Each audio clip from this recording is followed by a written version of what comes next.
Hello বন্ধুরা, আজকে আমি এমন একটি গল্প বলতে যাচ্ছি যেটি শুনে আপনারা নিজেকে কন্ট্রোল করতে পারবেন না। তার আগে অবশ্যই কানে হেডফোন লাগিয়ে নিবেন। তো চলো বন্ধুরা, শুরু করি। 4 বছর পর আমি ফিরলাম আমার সেই ছোট্ট গ্রামে। শহরের কোলাহল, ক্লাস, পরীক্ষা, চাকরির ইন্টারভিউ সব মিলিয়ে এতটা সময় কোথা দিয়ে গেল বুঝতেই পারিনি। কিন্তু এখন যখন ট্রেনটা স্টেশনে থামে আর আমি সেই চেনা কুয়াশা ভাজা বাতাসে নাক ডুবাই, মনে হয় এইটুকু জায়গা আমার সবচেয়ে নিরাপদ আশ্রয়। গ্রামের স্টেশনটা তেমন একটা বদলায়নি। সেই পুরনো কাঠের বেঞ্চ, ঘুমকাতুরে কুলিদের ভাঙা চা গ্লাসের শব্দ আর চায়ের দোকান থেকে আসা গরম দুধের ঘ্রাণ কিছুই বদলায়নি। বদলেছে শুধু আমি আর হয়তো সুমি ভাবি। আমি রিকশায় চড়ি। রাস্তার পাশে তালগাছ, মাঝে মাঝে শালিকের ঝাঁক উড়ে যাচ্ছে। ছোট ছোট কাঁচা পথ এখন কিছুটা পাকা হয়েছে বটে, তবে সেই চেনা সৌন্দর্য অটুট। হঠাৎ মনে পড়ে, ভাবি তো জানেই না আজ ফিরছি। একবার ফোন দিতে গিয়েও থেমে যাই। চমকে দেওয়াটাই বরং ভালো।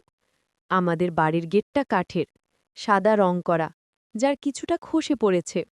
পেছনের বাগানে জবা গাছে লাল ফুল ফুটেছে। মনে পড়ল ছোটবেলায় আমি আর ভাবি একসাথে গাছগুলো লাগিয়েছিলাম। গেট ঠেলে ভেতরে ঢুকতেই চোখে পড়ল সুমি ভাবি। সে উঠোনে দাঁড়িয়ে, হাতে মাটি মাখানো বালতি, চোখে চশমা, কপালে হালকা ঘাম আর কাঁধে একটা সাদা ওড়না। সে আমাকে প্রথমে চিনতেই পারল না। তারপর এক মুহূর্ত থেমে বিস্ময়ে তাকিয়ে থাকল। রায়ান! তার গলা কেঁপে উঠল, যেন কোনো পুরনো গান হঠাৎ বাজতে শুরু করেছে। আমি হেসে বললাম, ভাবি, চিনতে পারোনি? সে ছুটে এলো না, হাসল না, বরং চুপ করে দাঁড়িয়ে থাকল। তারপর ধীরে এসে বলল, তুমি তো 4 বছর একটাও খবর দিলে না। আমার মনে হল সময়টা যেন থেমে গেছে। তার চোখে একটু অভিমান, একটু বিস্ময় আর অনেক না বলা কথা। আমি বললাম, হ্যাঁ, একটু হঠাৎই আসা। চাকরির জন্য ইন্টারভিউ শেষে ভাবলাম গ্রামে একটু যাই। খুব ভিতরে ঢুকতেই পরিচিত ঘরের গন্ধ পেলাম। মাটির দেয়াল, কাঠের মেঝে আর রান্নাঘর থেকে ভেসে আসা গরম ভাতের গন্ধ। মা তখন নামাজ পড়ছেন। আমাকে দেখে চোখ ছলছল করে উঠল। আমার ছেলে ফিরমা! মা জড়িয়ে ধরলেন। আমি তাকিয়ে দেখি ভাবি দাঁড়িয়ে আছে দরজার পাশে, এক হাতে ওড়না ঠিক করছে আর চোখ নামিয়ে রেখেছে। রাতটা কাটল অনেক গল্পে। বাবা নেই, আমাদের অনেক আগে মারা গেছেন। ভাই, মানে ফারুক ভাই, শহরে চাকরিতে। ফোনে মাঝে মধ্যে কথা হয়, তবে তার সঙ্গে তেমন যোগাযোগ নেই এখন। আর ভাবি, সে একা থাকে বাড়িতে মা আর আমার ছোট চাচার মেয়েকে নিয়ে। বিয়ে হয়েছে ৬-৭ বছর, কিন্তু তাদের কোনো সন্তান নেই। সেই নিঃসঙ্গতাই কি তাকে আরও নরম করে দিয়েছে? রাতের খাবারের পর উঠোনে চুপচাপ বসেছিলাম। আকাশে তারা জ্বলছে। হঠাৎ দেখি ভাবি এক কাপ চা নিয়ে পাশে এসে বসেছে। তোমার জন্য চা করে আনলাম, তোমার পছন্দ মতোই, কম দুধ বেশি আদা। সে মুচকি হেসে বলল। আমি অবাক হয়ে তাকালাম। তুমি এখনো মনে রেখেছ? সে চোখ নামিয়ে বলল, সবকিছু ভুলে যাওয়া যায় না রায়ান। আমার গলা শুকিয়ে গেল। আমি কিছু বলিনি, শুধু চায়ের কাপটা হাতে নিয়ে এক চুমুকে পুরনো দিনগুলো গিলতে লাগলাম। তারপর আমাদের মধ্যে নেমে এলো এক অদ্ভুত নীরবতা।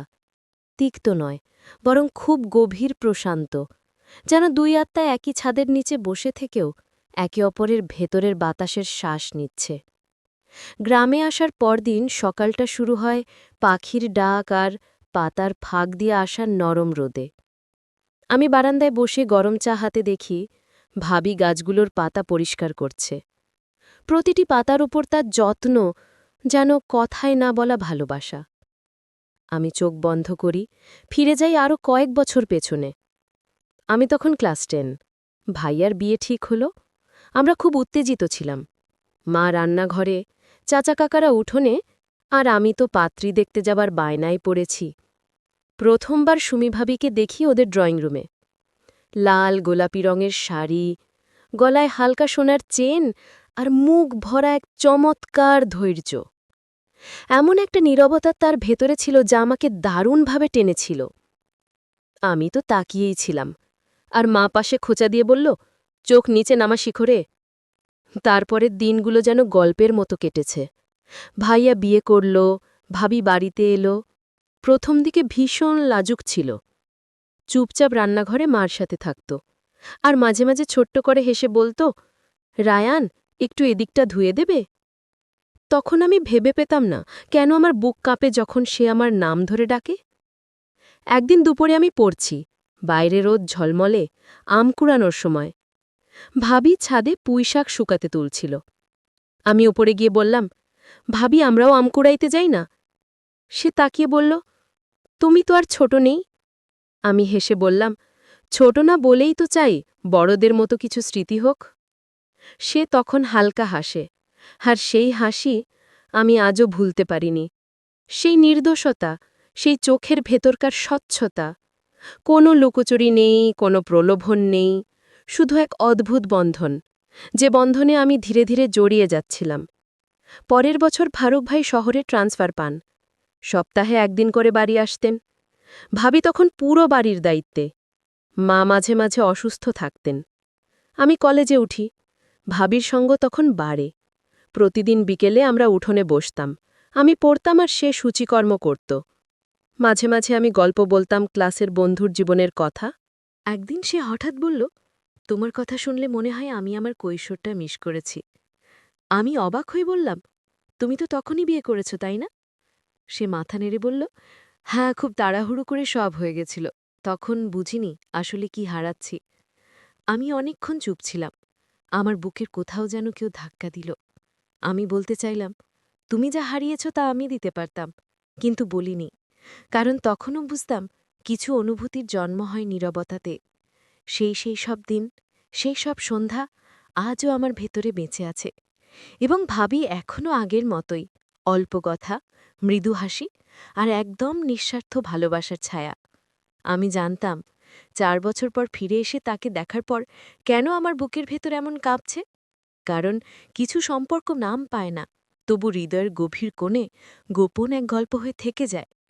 বিকেলের আলো একটু একটু করে নরম হয়ে আসছিল। আমি উঠোনে বসে বই পড়ছিলাম। পাশের বাগানে ভাবি ঝাড়ু দিচ্ছিল। সময়টা যেন স্তব্ধ হয়েছিল। বাড়ির ভিতরে যেন এক গান, নির্জনতা। এই বাড়িতে আগে যখন ভাইয়া থাকতেন, প্রতিটি ঘরে জীবন ছিল, হাসি, ঝগড়া, গল্প।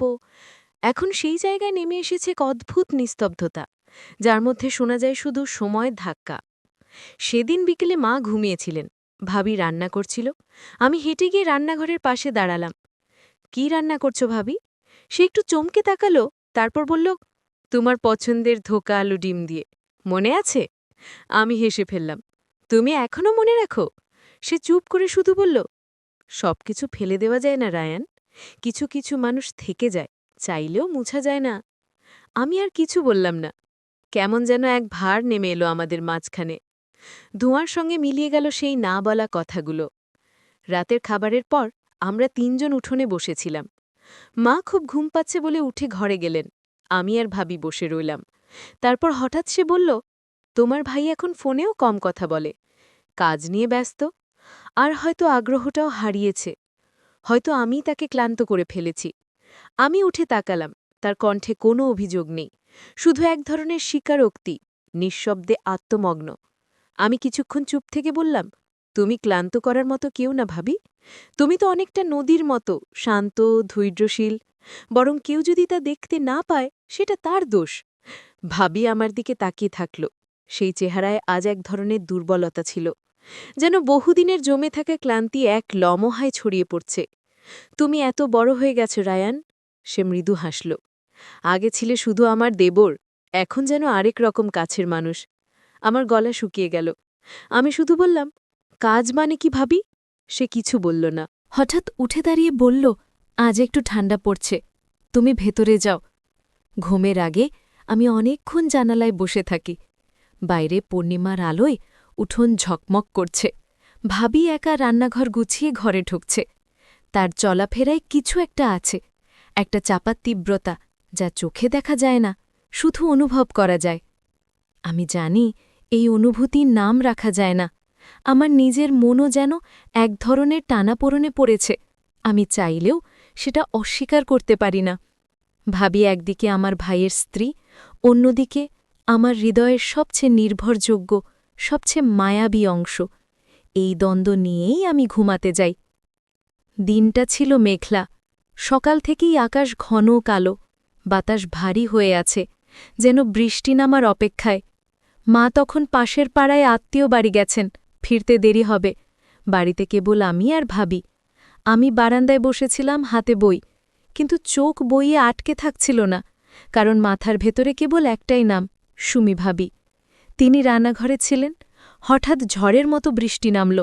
আকাশের গর্জন, টিনের চালের ওপর বৃষ্টির শব্দ, সবকিছু মিলে পরিবেশটা এক ধরনের কল্পনার মতো হয়ে গেল। র‍্যান, ভাবির গলা। আমি উঠে গেলাম রান্নাঘরের দিকে। তাড়াতাড়ি ছাদে চল, পুঁইশাক শুকাতে দিয়েছিলাম, সব ভিজে যাবে। আমরা দুজন ছুটে ছাদে উঠলাম। বৃষ্টির মধ্যে বাতাসে ওড়ানো শাড়ি সামলে ভাবি কাপড়গুলো গুছাতে লাগলেন। আমি তাকে সাহায্য করলাম, কিন্তু হঠাৎ এক ঝাপটা বাতাস আর বৃষ্টিতে ওর ওড়নাটা উড়ে গেল। আমি হাত বাড়িয়ে ধরলাম। আমাদের দুজনের হাত একসাথে পড়ল ওড়নার সুতায়। চোখে চোখ পড়ল। ভিজে চুল কপাল বেয়ে গড়িয়ে পড়া জলের ধারা, কাপড়ের ভাঁজে জমে থাকা কাঁপুনি। আমি তাকিয়েছিলাম স্থির হয়ে। সে চোখ সরিয়ে নিতে চাইল, কিন্তু পারল না। আমি ফিসফিস করে বললাম, ভাবি, তুমি কাঁপছ ভাবি, ভেতরে চলো। সে কিচ্ছু বলল না, শুধু মাথা নাড়ল। আমরা নিচে নামলাম। ভেতরে ঢোকে সে কাপড় চেঞ্জ করতে গেল। আমি বসে রইলাম ড্রয়িং রুমে, বৃষ্টির শব্দের নিচে চাপা পড়ে থাকা নিজের হৃৎস্পন্দন শুনতে শুনতে। কিছুক্ষণ পর সে এলো। হালকা গোলাপি জামদানি শাড়ি, সাদা ব্লাউজ, খোলা চুল, চোখে ক্লান্তি আর অস্বস্তি। তবুও সে এসে বলল, তুমি তো ভিজে গেছ, তোয়ালে আনছি। আমি বললাম, থাক, আমি ঠিক আছি। কিন্তু সে জোর করে আমার হাতে তোয়ালে ধরিয়ে দিয়ে বলল, ভিজে থাকলে ঠান্ডা লেগে যাবে। আমি একটু নড়লাম না, শুধু তাকিয়ে রইলাম তার চোখে। তখন সেখানে কিছু ছিল, ভয়, লজ্জা এবং এক অপার চেনা অনুভব। আমি বললাম, ভাবি, তুমি জানো না কত দিন ধরে তোমায় কিছু বলতে চাইছি, কিন্তু পারি না। সে আমার মুখ চেপে ধরল হাতে। চুপ রায়ান, আমি শুনতেও ভয় পাই, কারণ আমি জানি তুমি যা বলবে তাতে আমি ভেঙে যাব। আমার চোখ জলে ভরে গেল। তুমি কি ভেবেছ আমি কিছুই বুঝি না? তার গলা কাঁপছিল। তুমি যেভাবে তাকাও, যেভাবে আমার পছন্দের জিনিস মনে রাখো, আমার নিঃশব্দ অভিমানগুলো বুঝে ফেলো, আমি কি তা টের পাই না? আমি বললাম, তুমি যদি জানো তাহলে কিছু বলো না কেন? সে চুপ করে থাকল, তারপর বলল, কারণ তুমি আমার দেবর, আমি কারো স্ত্রী। এই সম্পর্কের একটা সীমা আছে, আর সেই সীমা পেরিয়ে গেলে ভালোবাসাও পাপ হয়ে যায়। আমার চোখ বেয়ে জল পড়ল। কিন্তু আমি পাপ করতে চাই না ভাবি, আমি শুধু চাই তুমি জানো আমি তোমায় কতটা ভালোবাসি। সে এগিয়ে এসে আমার কপালে হাত রাখল, বলল, আমি জানি, আর এই ভালোবাসায় যদি সীমার ভেতরে থেকে থেকে বেঁচে থাকে, সেটাই সবচেয়ে পবিত্র হবে। তারপর সে আমার দিকে তাকিয়ে বলল, তুমি আমার খুব কাছের মানুষ রায়ান, আর হয়তো তুমি আমায় যতটা চেনো কেউ কখনো তা পারেনি। কিন্তু আমাদের মাঝে যে দেয়াল, তাকে ভাঙলে আমরা দুজনেই ধ্বংস হয়ে যাব।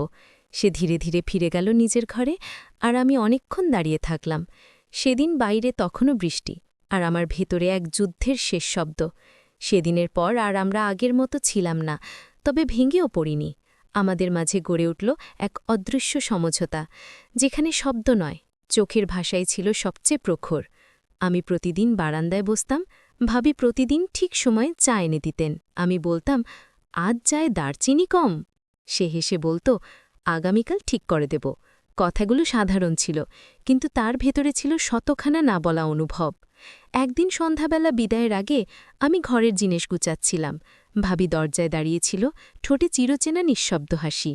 আমি তাকিয়ে বললাম, তুমি তো কিছু জিজ্ঞেস করো না, কোথায় যাচ্ছি, কেন যাচ্ছি? সে বলল, কারণ আমি জানি তুমি কোথায় যেও না কেন, একটা জায়গা আছে যেটা কোনো চাকরি, কোনো শহর, কোনো দূরত্ব মুছতে পারবে না। আমি বিস্ময়ে বললাম, কোন জায়গা? সে চোখ নামিয়ে বলল, আমার বুকের ঠিক ডান পাশে, হৃদয়ের খুব কাছের এক কোণায়, যেখানে তুমি থাকো রায়ান। আমার বুকটা ধসে পড়ল সেই শব্দে। কিছু বলতে পারলাম না। তারপর সে এক প্যাকেট আমার হাতে দিয়ে বলল, টিফিন বক্স, ভাত, ডিম আর পুঁইশাক, তোমার প্রিয়, ট্রেনে খেও। আমি নিচু গলায় বললাম, তোমায় খুব মিস করব ভাবি গো। তো বন্ধুরা, ভিডিওটি ভালো লাগলে কমেন্টে জানাবেন। এই রকম ভালোবাসার গল্প শুনতে চাইলে চ্যানেলটি সাবস্ক্রাইব করুন এবং পাশে থাকুন। আর আপনার বেল আইকনটা বাজিয়ে রাখুন, যাতে নতুন ভিডিও আপলোড করা মাত্র আপনারা দেখতে পারেন।